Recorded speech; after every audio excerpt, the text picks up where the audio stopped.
ಎಲ್ಲರಿಗೂ ನಮಸ್ಕಾರ. ನನ್ನ ಯೂಟ್ಯೂಬ್ ಚಾನಲ್ಗೆ ಸ್ವಾಗತ. ವಿದ್ಯಾರ್ಥಿಗಳೇ ಮತ್ತು ಆತ್ಮೀಯರೇ, ಇವತ್ತಿನ ವಿಡಿಯೋದಲ್ಲಿ ನಾನು ಶಿವಕೋಟ್ಯಾಚಾರ್ಯರು ಬರೆದಂತಹ ಒಡ್ಡಾರಾಧನೆಯಲ್ಲಿ ಬರುವಂತಹ 19 ಕಥೆಗಳಲ್ಲಿ ಒಂದಾದ ಸಿರಿದಿಣ್ಣ ಭಟಾರರ ಕತೆ, ಈ ಕಥೆಯನ್ನು ನಿಮ್ಮ ಮುಂದೆ ಪ್ರಸ್ತುತಪಡಿಸ್ತಾ ಇದ್ದೇನೆ. ವಿದ್ಯಾರ್ಥಿಗಳೇ ಮತ್ತು ಆತ್ಮೀಯರೇ, ನೀವಿನ್ನೂ ನನ್ನ ಚಾನಲ್ಗೆ ಹೊಸಬರಾಗಿದ್ದಲ್ಲಿ ಮೊದಲು ಸಬ್ಸ್ಕ್ರೈಬ್ ಮಾಡುವುದನ್ನು ಮರೆಯದಿರಿ. ಹಾಗೆ ಕಥೆಯನ್ನು ಕೇಳ್ತಾ ಒಂದು ಲೈಕ್ ಕೊಡಿ, ಕಮೆಂಟ್ ಮಾಡಿ ಮತ್ತು ನಿಮ್ಮ ಸ್ನೇಹಿತರಿಗೂ ಕೂಡ ಶೇರ್ ಮಾಡಿ. ಸರಿ, ನಾವೀಗ ನೋಡೋಣ ಸಿರಿದಿಣ್ಣ ಭಟಾರರ ಕಥೆ. ಜಂಬೂ ದ್ವೀಪದ ಭರತ ಕ್ಷೇತ್ರದಲ್ಲಿ ಅಂಗ ಎನ್ನುವಂಥ ಒಂದು ನಾಡು ಇತ್ತು. ಅಲ್ಲಿ ಚಂಪಾನಗರ ಅನ್ನುವಂಥ ಒಂದು ಪಟ್ಟಣವಿತ್ತು. ಆ ಪಟ್ಟಣವನ್ನು ಸಮ್ಯಕ್ ದೃಷ್ಟಿಯನ್ನು ಪಡೆದ ಜೈನ ಗೃಹಸ್ಥನಾದ ಸಿಂಹರಥ ಎನ್ನುವಂಥ ಒಬ್ಬ ರಾಜ ಆಳ್ತಾ ಇದ್ದ. ಇನ್ನೊಂದೆಡೆ ಮಗಧೆ ಅನ್ನುವಂಥ ಒಂದು ನಾಡು ಇತ್ತು. ಅಲ್ಲಿ ಸಾಕೇತ ಅನ್ನುವಂತಹ ಪಟ್ಟಣವಿದೆ. ಅದನ್ನು ಶ್ರಾವಕನಾದ ಸುಮಂತ ಎಂಬ ರಾಜ ಆಳುತ್ತಾ ಇದ್ದ. ಇತ್ತ ಇನ್ನೊಂದೆಡೆ ಮಂಗಳಾವತಿ ಅನ್ನುವಂಥ ನಾಡು ಇದೆ. ಅಲ್ಲಿ ಇಳ ಅನ್ನುವಂಥ ಒಂದು ಪಟ್ಟಣವಿದೆ.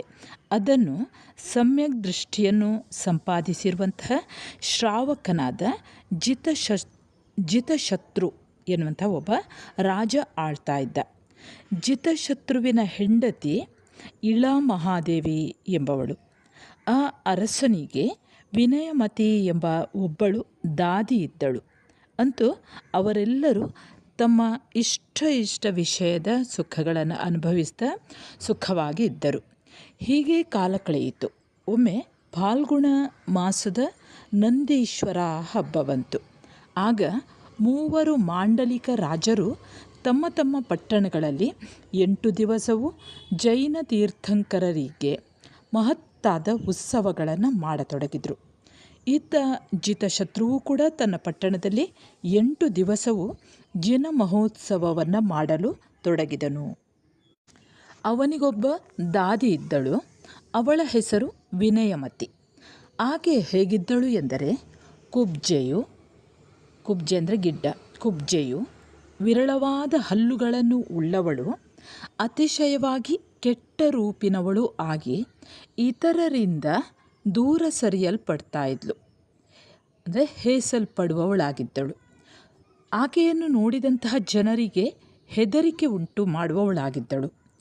ಅದರ ಜೊತೆಯಲ್ಲೇ ನಾಚಿಕೆ ಉಂಟು ಮಾಡುವವಳಾಗಿದ್ದಳು. ಅಂತಹ ಆಕೆ ಅರಸನೊಡನೆ ಜಿನೇಂದ್ರನ ಮಹೋತ್ಸವವನ್ನು ನೋಡಲು ಹೋಗುತ್ತಿರುವಾಗ ಅರಸನು ಅವಳೊಡನೆ ಹೀಗೆಂದನು: ಅಮ್ಮ, ನೀವು ಉತ್ಸವಕ್ಕೆ ಬರುವುದು ಬೇಡ. ಉತ್ಸವಕ್ಕೆ ಬಂದರೆ ಅಲ್ಲಿರುವಂತಹ ಜನಸಂದಣಿ ನಿಮ್ಮನ್ನು ಕಂಡು ಹೆದರಿಯಿತು, ಹೇಸಿಗೆ ಪಟ್ಟೀತು, ಅಶುಭ ಎಂದು ಹೇಳಿತು. ಆದ್ದರಿಂದ ನೀವು ಮನೆಯೊಳಗೆ ಇದ್ದು ಬಿಡಿ. ಹೀಗೆ ಹೇಳಿ ಅವಳನ್ನು ಮನೆಯಲ್ಲೇ ನಿಲ್ಲಿಸಿ ರಾಜನು ಮಹಾ ಉತ್ಸವವನ್ನು ನೆರವೇರಿಸುವುದಕ್ಕಾಗಿ ಸಹಸ್ರಕೂಟ ಎಂಬ ಚೈತ್ರಾಲಯಕ್ಕೆ, ಅಂದರೆ ಜಿನಾಲಯಕ್ಕೆ ತೆರಳಿದನು. ಇತ್ತ ದಾದಿಯು ತನ್ನ ಮಗನು ಮಾಡುವಂತಹ ಆ ಮಹಾ ಉತ್ಸವವನ್ನು ನೋಡಲಾರದೆ ಹೋದೆ ಎಂದು ತನ್ನನ್ನು ತಾನೇ ನಿಂದಿಸಿಕೊಂಡಳು. ನಂದೀಶ್ವರ ಹಬ್ಬದ 8 ದಿವಸವೂ ಅಭಿಷೇಕ, ಅರ್ಚನೆ, 8 ದಿನಗಳ ಉಪವಾಸ ಇವನ್ನೆಲ್ಲ ಮಾಡಿ ದೇವರಿಗೆ ವಂದನೆ ಸಲ್ಲಿಸುತ್ತಾ ಪೂಜಿಸುತ್ತಾ ಇದ್ದಳು.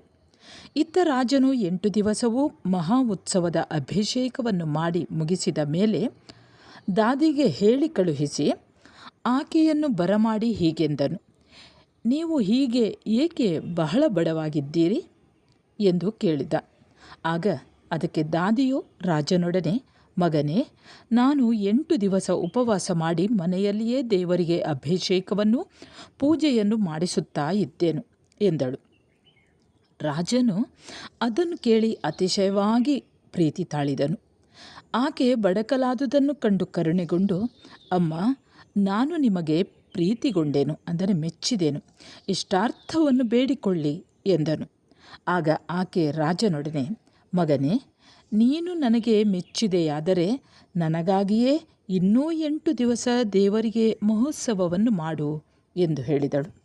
ಹಾಗೇ ಮಾಡುತ್ತೇನೆ ಎಂದ ರಾಜ. ಆ ರಾಜನು ದಾದಿಯ ಕಾರಣದಿಂದಲೇ ಮತ್ತೆ 8 ದಿವಸ ಮಹೋತ್ಸವವನ್ನು ಆಚರಿಸಲು ತೊಡಗಿದನು. ವಿನಯಮತಿ ದಾದಿಯು ನನ್ನ ಪರವಾಗಿರುವ ಮಹೋತ್ಸವದಲ್ಲಿ ನಾನು ಹೇಗೆ ಊಟ ಮಾಡಲಿ ಎಂದು ಉಪವಾಸಾಂತ್ಯದ ಪಾರಣೆಯನ್ನು ಆಚರಿಸಲಿಲ್ಲ. ಮತ್ತೋ 8 ದಿವಸ ಉಪವಾಸ ಮಾಡಿದಳು. ಪಾರಣೆಯ ದಿವಸ ಅವಳ ಶ್ರಮವನ್ನು ಆಯಾಸವನ್ನು ಹಿಮಾಲಯ ಪರ್ವತದ ಪದ್ಮ ಎಂಬ ಕೊಳದಲ್ಲಿ ವಾಸಿಸತಕ್ಕ ಶ್ರೀಯಾ ದೇವತೆ ಕಂಡು ತಿಳಿದುಕೊಂಡಳು. ಆಕೆ ತನ್ನ ಪರಿವಾರದವರನ್ನು ಕೂಡಿಕೊಂಡು ವಿಮಾನಗಳನ್ನು ಹತ್ತಿ ಬಹಳ ವೈಭವದಿಂದ ಬಂದು ದಾದಿಯನ್ನು ಚಿನ್ನದ ಆಸನದಲ್ಲಿ ಕುಳ್ಳಿರಿಸಿ ಸುವಾಸನೆಯುಳ್ಳ ನೀರಿನಿಂದ ತುಂಬಿದ ಚಿನ್ನದ ಕಲಶಗಳಿಂದ ಅಭಿಷೇಕ ಮಾಡಿ ಸುರಪುನ್ನಾಗ, ಮಂದಾರ, ಸಂತಾನಕ, ಪಾರಿಯಾತ್ರಕ ಎಂಬ ದಿವ್ಯ ಪುಷ್ಪಗಳನ್ನು ಮಳೆಗರೆದಳು. ಪರಿಮಳಯುಕ್ತವಾದಂತಹ ತಂಗಾಳಿಯನ್ನು ಬೀಸಿದಳು. ದೇವಲೋಕದ ಭೇರಿಗಳನ್ನು ಬಾಜಿಸಿ ಶ್ರೀಯಾದೇವತೆ ತನ್ನ ವಾಸಸ್ಥಾನಕ್ಕೆ ತೆರಳಿದಳು. ಇತ್ತ ದಾದಿ ಶ್ರೀಯಾದೇವತೆಯ ವೈಭವವನ್ನು ಕಂಡು ನಿಶ್ಚಯ ಮಾಡಿ ಕೆಲವು ದಿನಗಳಲ್ಲಿ ಕಾಲವಾದಳು. ಹಾಗೆ ಈ ಜಂಬೂದ್ವೀಪದ ಹಿಮಾಲಯ ಪರ್ವತದ ಪದ್ಮೆ ಎಂಬ ಕೊಳದಲ್ಲಿ ಶ್ರೀಯಾದೇವತೆಯಾಗಿ ಹುಟ್ಟಿ ಇಳಾಪಟ್ಟಣಕ್ಕೆ ಬಂದು ಆ ಪಟ್ಟಣದ ಜನರಿಗೆಲ್ಲ ರಾತ್ರಿಯಲ್ಲಿ ಕನಸಿನಲ್ಲಿ ಕಾಣಿಸಿಕೊಂಡು ಹೀಗೆಂದಳು: ನಾನು ಶ್ರೀಯಾದೇವತೆಯಾಗಿರುವೆನು, ನಿಮ್ಮ ಪಟ್ಟಣಕ್ಕೆ ಬಂದಿರುವೆನು. ನನಗೆ ಶ್ರೀವಿಹಾರ ಎಂಬ ದೇವಾಲಯವನ್ನು ಮಾಡಿ ನನ್ನ ಪ್ರತಿಮೆಯನ್ನು ಇಟ್ಟುಕೊಂಡು ಪೂಜಿಸುತ್ತಾ ಸೇವೆ ಮಾಡುತ್ತಾ ನೀವಿರಬೇಕು. ನಾನು ನಿಮಗೆ ಬೇಡಿದ ಇಷ್ಟಾರ್ಥವನ್ನು ಕೊಡುವೆನು. ಈ ರೀತಿಯಾಗಿ ಅವಳು ಕನಸಿನಲ್ಲಿ ಕಾಣಿಸಿದಳು.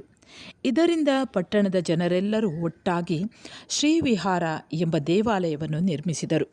ಅಲ್ಲಿ ಶ್ರೀಯಾದೇವತೆಯ ಪ್ರತಿಮೆಯನ್ನು ಪ್ರತಿಷ್ಠೆ ಮಾಡಿ ಉತ್ಸವವನ್ನು ಮಾಡುತ್ತಾ ಪೂಜಿಸುತ್ತಾ ಸೇವೆಗಳನ್ನು ಜರುಗಿಸುತ್ತಾ ಇದ್ದರು. ಮಕ್ಕಳಿಲ್ಲದವಳಾದ ಇಳಾ ಮಹಾದೇವಿ ಇದನ್ನು ಕಂಡು ತನಗೆ ಮಕ್ಕಳಾಗಲಿ ಎಂದು ಪ್ರಾರ್ಥಿಸುತ್ತಾ 12 ವರ್ಷಗಳವರೆಗೆ ನಿತ್ಯವೂ ಶ್ರೀವಿಹಾರಕ್ಕೆ ಹೋಗಿ ಶ್ರೀಯಾದೇವತೆಯನ್ನು ಅರ್ಚನೆ ಮಾಡುತ್ತಾ ಪೂಜಿಸುತ್ತಾ ದೊಡ್ಡ ಉತ್ಸವವನ್ನು ಮಾಡುತ್ತಾ ಹಾಡುತ್ತಾ ಆಡುತ್ತಾ ಪ್ರಣಾಮ ಮಾಡಿ ಹೀಗೆ ಕೇಳಿದಳು: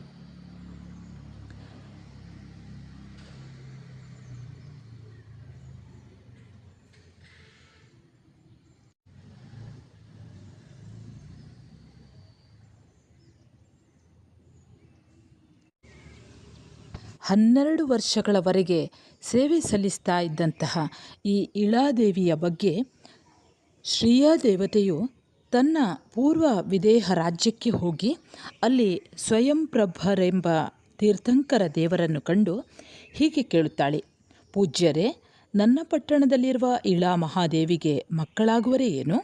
ಹೀಗೆ ಕೇಳಿದಾಗ ಋಷಿಗಳು, ಒಬ್ಬ ದೇವನು ಸ್ವರ್ಗದಿಂದ ಜಾರಿ ಬಂದು ಇಲ್ಲಿ ಇಳಾ ಮಹಾದೇವಿಗೆ ಮಗನಾಗಿ ಜನಿಸುವನು ಎಂದು ಹೇಳುತ್ತಾರೆ. ಅದನ್ನು ಕೇಳಿದ ನಂತರ ಆಕೆ ಆ ಋಷಿಗಳಿಗೆ ನಮಿಸಿ ಅಡ್ಡಬಿದ್ದು ಆ ಶ್ರೀಯಾದೇವತೆ ಇಳಾಪಟ್ಟಣಕ್ಕೆ ತಿರುಗಿ ಹೋಗುತ್ತಾಳೆ. ಇಳಾ ಮಹಾದೇವಿಗೆ ಕನಸಿನಲ್ಲಿ ಕಾಣಿಸಿಕೊಂಡು ಹೀಗೆ ಹೇಳುತ್ತಾಳೆ: ಎಲೈ ಇಳಾ ಮಹಾದೇವಿ, ನನ್ನ ಅನುಗ್ರಹದಿಂದ ವರ್ಧಮಾನನೆಂಬ ದೇವನು ಸೌಧರ್ಮ ಎಂಬ ಸ್ವರ್ಗದಲ್ಲಿ ಮೇಘಮಾಲ ಎಂಬ ವಿಮಾನದಿಂದ ಇಳಿದು ಬಂದು ನಿನಗೆ ಮಗನಾಗಿ ಜನಿಸುವನು ಎಂದು ಶ್ರೀಯಾದೇವತೆಯು ಇಳಾ ಮಹಾದೇವಿಯ ಕನಸಿನಲ್ಲಿ ಹೇಳಿದ್ದನ್ನು ಕಂಡು ಇಳಾ ಮಹಾದೇವಿ ಅತಿಶಯವಾದ ಸಂತೋಷವನ್ನು ತಾಳುತ್ತಾಳೆ. ಹೀಗೆ ಇದ್ದು ಕೆಲವು ದಿನಗಳ ನಂತರ ಆಕೆ ಗರ್ಭಿಣಿಯಾಗುತ್ತಾಳೆ. 9 ತಿಂಗಳು ತುಂಬಿ ಗಂಡು ಮಗುವನ್ನು ಹೆರುತ್ತಾಳೆ. ಶ್ರೀಯಾದೇವತೆ ಮಗನನ್ನು ಕೊಟ್ಟಳು ಎಂದು ಆ ಮಗುವಿಗೆ ತಾಯಿ, ತಂದೆ, ನಂಟರು ಎಲ್ಲ ಸೇರಿಕೊಂಡು ಸಿರಿದಿಣ್ಣ ಎಂಬ ಹೆಸರಿಟ್ಟರು. ಸಿರಿದಿಣ್ಣನು ಶುಕ್ಲ ಪಕ್ಷದ ಚಂದ್ರನ ಹಾಗೆ ಅನುಕ್ರಮವಾಗಿ ಬೆಳೆದು ಹೊಸ ಜೌವನಿಗನೂ ಎಲ್ಲ ಕಲೆಗಳಲ್ಲಿ ಪರಿಣತನೂ ಕೂಡ ಆಗಿದ್ದನು. ಹೀಗಿರಲು ಇತ್ತ ಸಾಕೇತ ಎಂಬ ಪಟ್ಟಣದ ಒಡೆಯನಾದ ಸುಮಂತ ಎಂಬ ರಾಜನಿಗೆ ಸುಮತಿ ಎಂಬ ಮಗಳಿದ್ದಳು. ಆಕೆಯ ಸ್ವಯಂವರಕ್ಕೆ ರಾಜಕುಮಾರರೆಲ್ಲ ಬಂದು ಸೇರಿದ್ದರು. ಅಲ್ಲಿಗೆ ಸಿರಿದಿಣ್ಣನನ್ನೂ ಕರೆ ಕಳುಹಿಸಿ ಬರಮಾಡಿದ್ದರು. ಸ್ವಯಂವರದಲ್ಲಿ ಸುಮತಿ ಎಲ್ಲರನ್ನೂ ನೋಡಿ ಯಾರೊಬ್ಬರನ್ನು ಮೆಚ್ಚದೆ ಸಿರಿದಿಣ್ಣನಿಗೆ ವರ್ಣಮಾಲಿಕೆಯನ್ನು ತೊಡಿಸಿದಳು. ಸಿರಿದಿಣ್ಣನು ಅವಳನ್ನು ವರಿಸಿ ಕೆಲವು ದಿನ ಅಲ್ಲೇ ಇದ್ದು ಮಾವನವರನ್ನು ಕೇಳಿ ತಾನು ಇಳಾಪಟ್ಟಣಕ್ಕೆ ಹೋಗುವೆನು ಎಂದನು. ಸುಮಂತನು ತನ್ನ ಮಗಳಾದ ಸುಮತಿಗೆ ಬಳುವಳಿ ಕೊಟ್ಟು ಮಗಳೊಡನೆ ಒಳ್ಳೆ ಮಾತುಗಾರಿಕೆ ಬಲ್ಲಂತಹ ಒಂದು ಗಿಳಿಯನ್ನು ಕಳುಹಿಸಿಕೊಡುತ್ತಾನೆ. ಅವರು ಕೆಲವು ದಿವಸಗಳಲ್ಲಿ ಇಳಾಪಟ್ಟಣಕ್ಕೆ ಹೋಗಿ ಅಲ್ಲಿ ಸುಖವಾಗಿದ್ದರು. ಹೀಗಿರುತ್ತಾ ಆಮೇಲೆ ಒಂದು ದಿನ ಇಬ್ಬರೂ ಕೂಡ ಗಿಳಿಯನ್ನು ಸಾಕ್ಷಿಯಾಗಿ ಮಾಡಿಕೊಂಡು ಚದುರಂಗವನ್ನು ಆಡುತ್ತಿದ್ದರು. ಆಗ ರಾಣಿಯು ರಾಜನನ್ನು ಗೆದ್ದರೆ ಗಿಳಿ ನೆಲದಲ್ಲಿ 2 ಗೆರೆಯನ್ನು ಎಳೆಯುತ್ತಿತ್ತು. ರಾಜನು ರಾಣಿಯನ್ನು ಗೆದ್ದರೆ ಒಂದೇ ಗೆರೆಯನ್ನು ಬರೆಯುತ್ತಿತ್ತು. ಹೀಗೆ ಬಹಳ ಹೊತ್ತಿನವರೆಗೆ ಆಡಿ ರಾಜನು ರಾಣಿಯನ್ನು ಗೆದ್ದಾಗ ಗಿಳಿ 2 ಗೆರೆಯನ್ನು ಬರೆದು ಬಿಟ್ಟಿತು. ಇದನ್ನು ಸಿರಿದಣ್ಣ ರಾಜನು ಕಂಡು ಅತ್ಯಂತ ಕೋಪಾವಿಷ್ಠನಾಗಿ ಅದರ ಕತ್ತನ್ನು ಮುರಿದನು. ಆ ಗಿಳಿ ಸತ್ತು ಆ ಪಟ್ಟಣದ ಹೊರಗಿನ ಉದ್ಯಾನದಲ್ಲಿ ವ್ಯಂತರ ದೇವನಾಗಿ ಹುಟ್ಟುತ್ತದೆ. ಹೀಗೆ ಇಬ್ಬರು ಹಲವು ಕಾಲ ತಮ್ಮ ಇಷ್ಟ ವಿಷಯದ ಕಾಮಸುಖಾದಿ ವೈಭವಗಳನ್ನು ಅನುಭವಿಸುತ್ತಾ ಇದ್ದರು. ಆಮೇಲೆ ಒಂದು ದಿನ ಅವರಿಬ್ಬರು 7 ಒಪ್ಪರಿಗೆಗಳುಳ್ಳ ಕಟ್ಟಡದ ಮೇಲೆ ಇದ್ದು ದಿಕ್ಕುಗಳನ್ನು ನೋಡುತ್ತಿರುವಾಗ 1000 ಶಿಖರದ ಆಕಾರವುಳ್ಳ ಒಂದು ಮೋಡವನ್ನು ಕಂಡು ಸಿರಿದಿಣ್ಣನು ಈ ರೀತಿ ಇರುವ ಒಂದು ಜಿನಾಲಯವನ್ನು ಮಾಡಿಸುವೆನು ಎಂದು ಹೇಳಿಕೊಂಡು ಚಿತ್ರದ ಹಲಗೆಯ ಮೇಲೆ ರೇಖಾಚಿತ್ರವನ್ನು ಬರೆದು ಮತ್ತೆ ನೋಡುವ ಹೊತ್ತಿಗೆ ಅದು ಕರಗಿ ಹೋದುದನ್ನು ಕಂಡನು. ಅದುವೇ ಅವನಿಗೆ ವೈರಾಗ್ಯಕ್ಕೆ ಕಾರಣವಾಯಿತು. ತಾಯಿ ತಂದೆ ನಂಟರನ್ನು ಅಗಲಿ ಮಾಯಾಶಲ್ಯ, ಮಿಥ್ಯಾಶಲ್ಯ, ನಿಧಾನ ಶಲ್ಯ ಎಂಬ 3 ಬಗೆಯ ಶಲ್ಯಗಳನ್ನು ಬಿಟ್ಟು ಬಾಹ್ಯ ಪರಿಗ್ರಹಗಳನ್ನು, ಅಂದರೆ 10 ಪರಿಗ್ರಹಗಳಿವೆ. ಅವು ಯಾವುದೆಂದರೆ ಭೂಮಿ, ಮನೆ, ಧನ, ಧಾನ್ಯ, ದ್ವಿಪದ, ಚತುಷ್ಪದಗಳು, ವಾಹನ, ಶಯ್ಯೆ, ಆಸನ, ಕ್ಷುದ್ರ ಲೋಹಪಾತ್ರೆ, ಮಡಕೆ. ಇವುಗಳನ್ನು ಮಿಥ್ಯಾತ್ವ, ಕಾಮಾಭಿಲಾಷೆ, ದ್ವೇಷ, ಅಪಹಾಸ್ಯ ಮುಂತಾದ ಅಂತರಂಗ ಪರಿಗ್ರಹಗಳನ್ನು ತೊರೆದು ವರಧರ್ಮ ಋಷಿಗಳ ಬಳಿ ತಪಸ್ಸನ್ನು ಸ್ವೀಕರಿಸ್ತಾನೆ. 12 ವರ್ಷಗಳವರೆಗೂ ಗುರುಗಳೊಡನಿದ್ದು 12 ಅಂಗಗಳಿಂದಲೂ 14 ಪೂರ್ವಗಳಿಂದಲೂ ಕೂಡಿದ ಶಾಸ್ತ್ರಗಳನ್ನೆಲ್ಲ ಕಲಿತು ಆಮೇಲೆ ಗುರುಗಳನ್ನು ಕೇಳಿ ಒಪ್ಪಿಗೆ ಪಡೆದು ಸಿರಿದಿಣ್ಣ ಋಷಿಗಳು ಒಬ್ಬರೇ ಸಂಚರಿಸುತ್ತಾ ಗ್ರಾಮ, ನಗರ, ಖೇಡ, ಖರ್ವಡ, ಮಡಂಬ, ಪಟ್ಟಣ, ದ್ರೋಣಾಮುಖಗಳಲ್ಲಿ ಸಂಚರಿಸುತ್ತಾ ಮಾಘ ಮಾಸದಲ್ಲಿ ಇಳಾಪಟ್ಟಣಕ್ಕೆ ಬಂದು ಆ ಪಟ್ಟಣದ ಬಾಹ್ಯೋದ್ಯಾನದಲ್ಲಿದ್ದು ರಾತ್ರಿಯಲ್ಲಿ ಪ್ರತಿಮಾಯೋಗದಲ್ಲಿ ನಿಂತರು. ಅಷ್ಟರಲ್ಲಿ ಪೂರ್ವಜನ್ಮದಲ್ಲಿ ಅವರು ಕೊಂದ ಗಿಳಿ ವ್ಯಂತರ ದೇವತೆಯಾಗಿ ಅಲ್ಲಿ ಹುಟ್ಟಿದ್ದುದು ಅವರನ್ನು ಕಂಡಿತು. ಏನೂ ಕಾರಣವಿಲ್ಲದೆ ನನ್ನನ್ನು ಕೊಂದಿದ್ದಾನೆ ಎಂದು ಕೋಪಗೊಂಡು ಬಹಳ ಭಯಂಕರವಾದ ಗಾಳಿಯನ್ನು, ಶೈತ್ಯವನ್ನು ಮಾಯೆಯಿಂದ ಸೃಷ್ಟಿಸಿತು. ಧಾರಾಕಾರವಾಗಿ ಮೇಲಿನಿಂದ ಮಳೆಯನ್ನು ಸುರಿಸುತ್ತಾ ಗಾಳಿ ಬೀಸುತ್ತಾ ಹೀಗೆ 4 ಜಾವ ಅಂದರೆ ಅರ್ಧ ದಿನ ಭಯಂಕರವಾದ ರೀತಿಯಲ್ಲಿ ಉಪಸರ್ಗ ಅಂದರೆ ತಪಸ್ಸಿಗೆ ವಿಘ್ನವನ್ನು ಮಾಡಿತು. ಆಗ ಸಿರಿದಿಣ್ಣ ಋಷಿಗಳು ಇದು ದೇವೋಪಸರ್ಗ ಎಂದು ತಿಳಿದರು.